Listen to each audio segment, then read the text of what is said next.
adobong puti.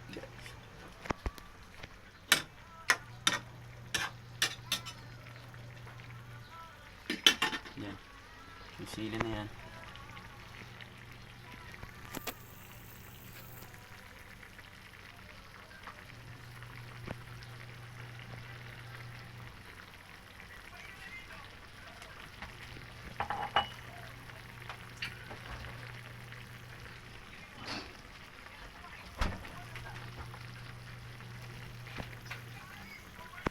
Sarap nito mamaya.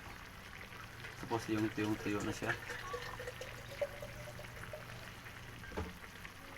Yummy na yung pang-ulam. Yan lang. Lutong probinsya. Yung adobong puti.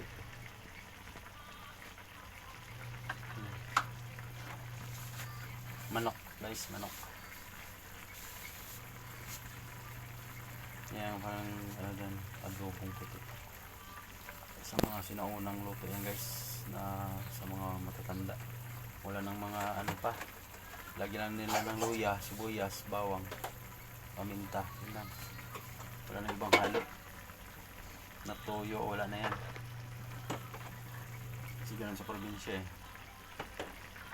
Yung mga matatanda dati, hindi yan luto.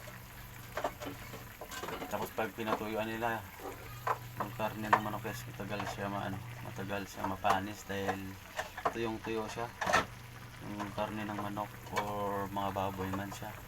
Basta kahit anong klaseng karne, basta kung i-adobo ko nilalagyan na ng soka, yun ang mga tradisyon noon. Soka lang, ganyan lang.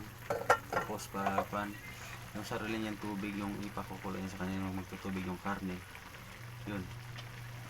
Yan guys, yung mga tradisyon ng mga sinaunang matanda, mga matatanda dati. Hindi na sila naglalagay ng mga kung ano-ano pang mga rekado. Basta meron lang luya, tsaka yung marami ang karamitan dati kasi yung mga siling labuyo, yun ang ihalo nila. Tapos yung pangsuka nila, yung sukang tuba, yun guys, yun ang kalamitan. So yun yung tips ko sa mga sinaunang niluto. Thank you so much for watching mga idol. Salamat at please support my page and share, follow. Yun. Thank you so much mga idol.